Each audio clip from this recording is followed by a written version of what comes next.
Hi everyone, thanks for joining us for today's webinar. My name is James McLean. I am the Marketing and Business Development Manager here at ELM Responsible Investments. Really happy to be joined by our founder and portfolio manager, Guy Merchandani. So welcome, Guy. Thanks for making the time today. Thanks, James.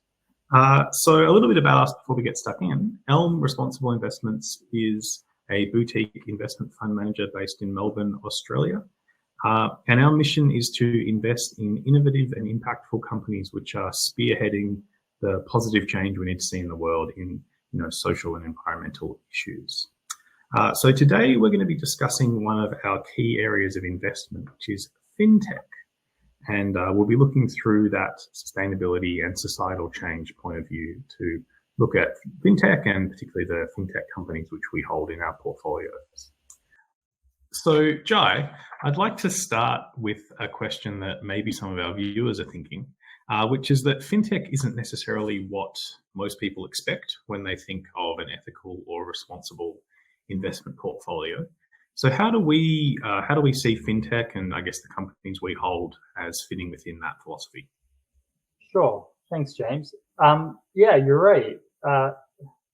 Fintech really isn't, prevalent in many other ethical and sustainable investment funds, but we are invested in it because we think that fintech is revolutionizing financial inclusion.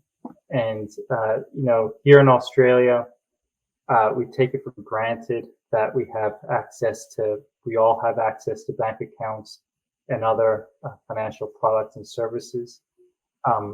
I think here something like 99% of the population has a bank account, and many people have multiple bank accounts. But in many parts of the world, having a bank account is a luxury. So in places like Brazil, for example, 35 million people do not have a banking relationship. And even in the US, over 5 million people are unbanked. And you might think, well, so what? But there's been study after study showing that access to financial services, and in particular banking products, just the simple transaction accounts, are really, really important to help drive economic development, but also prosperity. And I think we saw that during the COVID pandemic, when governments were paid out a lot of stimulus and relief payments to individuals, but they were paid directly into our accounts. And so, if you didn't have an account, then you simply were left out of that system. Yeah, right. Really interesting. So one of the holdings we have that is addressing this problem of certain people who are previously unbanked is New Holdings, which is the parent company of NuBank. And they're based in Brazil. So can you just lay out for us a little bit what the kind of traditional banking and finance state of play in Brazil is and what NuBank is doing differently?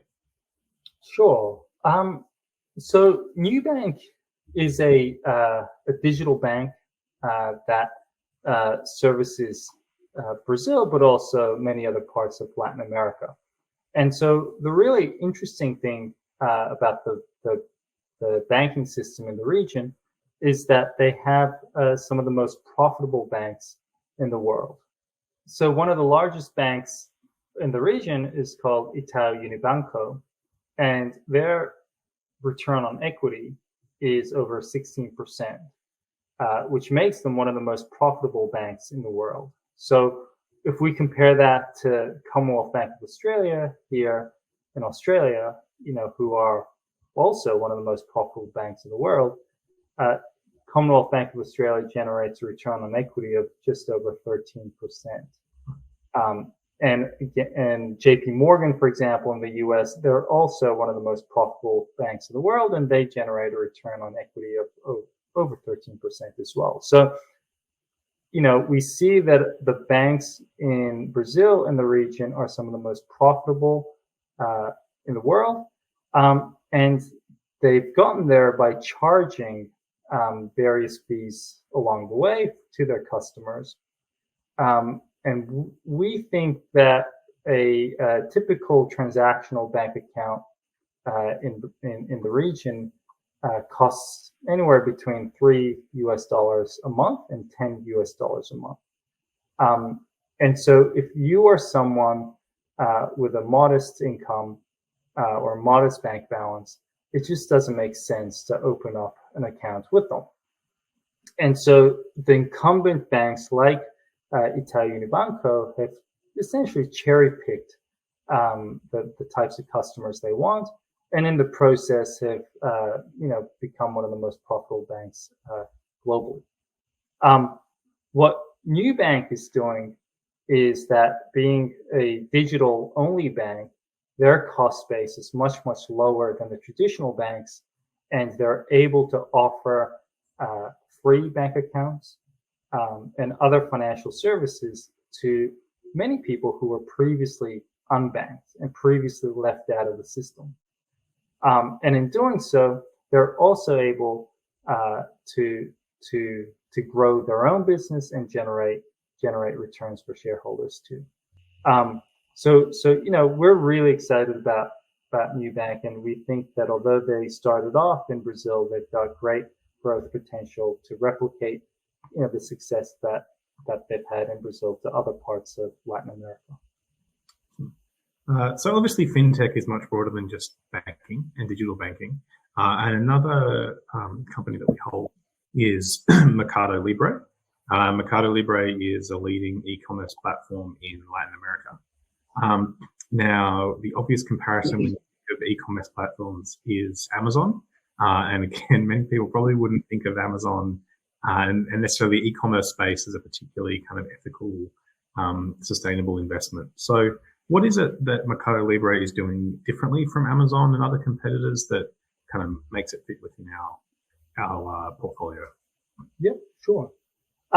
So yeah, you're right that Mercado Libre is an e-commerce platform, and Amazon is an e-commerce platform as well. But there are big differences between them.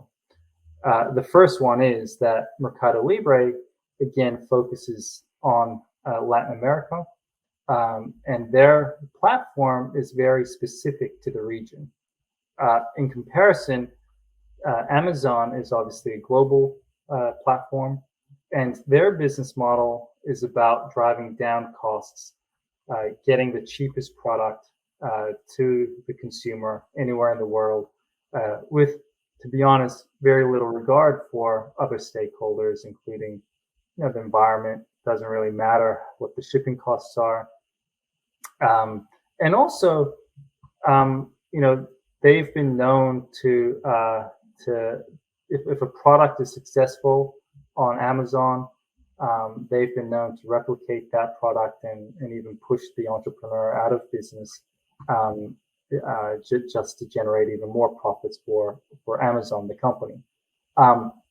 So we don't think that that's a viable business model or a sustainable business model at all. Whereas Mercado Libre, they're focused on empowering the merchants, the small to medium enterprise, the small and medium enterprises around the region, and they're actually helping to facilitate them to do commerce. The other, I guess, difference between Mercado Libre and Amazon is that the adjacent services that Mercado Libre offers is similar to what NuBank is doing through Mercado Pago, which is their financial services arm. They are offering financial services to many merchants who were previously shut out of the traditional banking system. So yes, we think that Mercado Libre is helping to sell products and do business for merchants, just for small merchants in the region, but they're also helping them access financial services which they were previously shut out of. So we think that there's two benefits that they bring to their customers.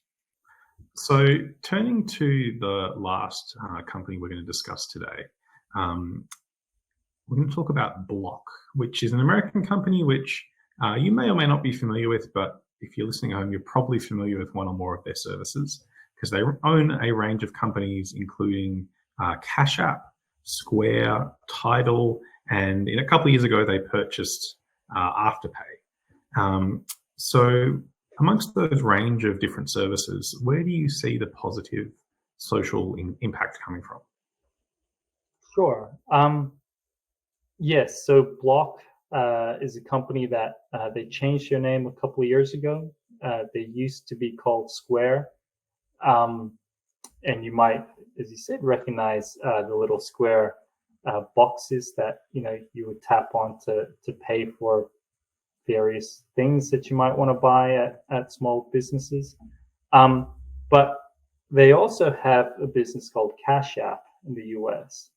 And that's very much like a digital bank. So through Cash App, the user can, it acts as a bank account, a traditional bank account for the user. You can invest in companies, you can invest in cryptocurrencies as well. You can also make payments to each other. So it's a peer-to-peer transaction system. And it really is a digital bank for the next generation.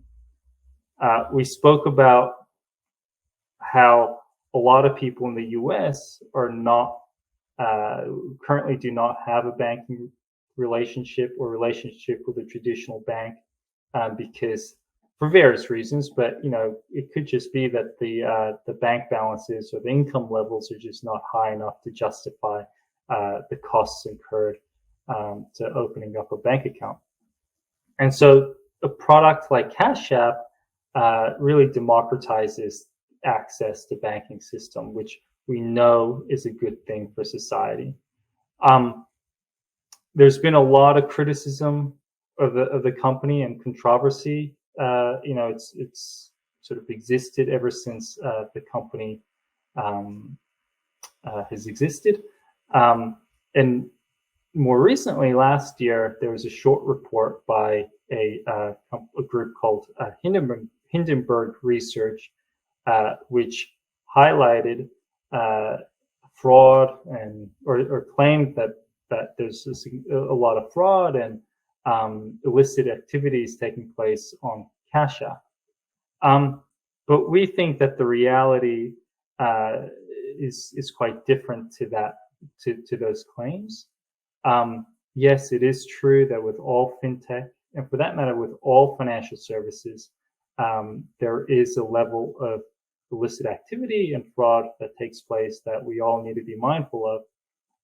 But we think that the short report, for example, grossly overestimated the level of illicit activities and fraud that is taking place. And for instance, say in the buy now, pay later space, they, as you said, they acquired Afterpay a few years ago. There's always been controversy and skepticism around the sustainability of buy now, pay later. But the reality is the buy now, pay later system, the loss rates are running at about 1%. And they have been around that level for a number of years. And it goes up and down with the cycle. But typically it's about 1%. In comparison, the loss rates with credit cards run at between 2 and 4%. So what that means is that for every $100 that's being spent, about $2 to $4 is not paid back. So, there is a level of default, quite a high level of default that takes place in credit cards. In comparison to that, it's about $1 for every $100 of sales that's defaulted on in buy now, pay later. So when we look at that ecosystem, we think that it's a much better system, much more sustainable system than what is traditionally available for consumers. But Afterpay and buy now, pay later is just one part of one service that Block offers. We look at the business in totality, so we view it as a one super app, call it, that a banking app that can facilitate a whole host of financial services for people that were previously unable to access traditional banks. So again, similar to Mercado Libre, similar to NuBank, we think that Block is really revolutionizing that space.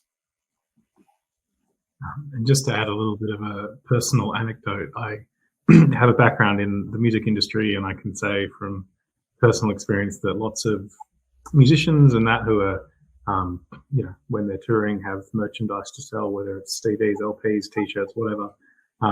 Square readers are far and away the most common way that they'll process those transactions, because it's just not realistic for kind of entrepreneurs, I guess, like that, to set up a relationship with Visa or Combank or whatever to have a full FPOS system. And something like Square coming along totally revolutionized that in that industry. So you can kind of see that at home and far away, I think. So just to start to wrap up, we can kind of see through your answers and what we've discussed that there are a number of social benefits from positive fintech companies like we've identified, and some of that is about bringing people into the banking system and all the benefits that allows. But also there's this kind of general support of innovation, and I guess you might say entrepreneurialism to a small extent.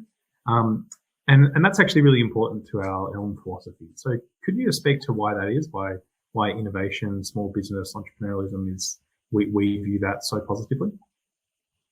I mean, at the highest level, if we look at all the big problems that we need to solve in the coming years, we have to rely on innovation. It's, if we keep going the way we have been going, it's the outlook is quite bleak.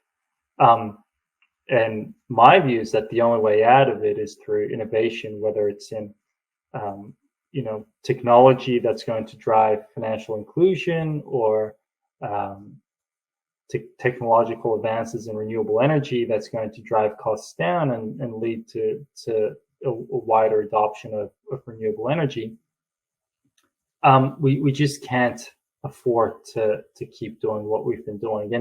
And a lot of innovation happens in small businesses, or startups and new ideas. And so by investing in companies that are helping to facilitate that, we think is genuinely a good thing. But even if we think about who the big employers are today, we read up about all these big companies around the world. They're always in the press. But the reality is that most people are employed by small businesses. And so technology and services that are helping small businesses run more efficiently, we think will have an impact on economic growth today, and lead to more employment, lead to more opportunities today. So that's why we're heavily invested in companies that are making lives easier for entrepreneurs. Great. Well, we might take the opportunity to wrap up. Jai, thank you for your time. For all of you watching at home, thank you for joining us. If you are interested in finding out more about our philosophies, our processes, our holdings, please do visit our website, www.elmri.com. My name is James McLean, and you've been listening to Jai Mirchandani. There will be more of these discussing our other investment themes, so keep an eye out, and thank you for joining us. Thank you.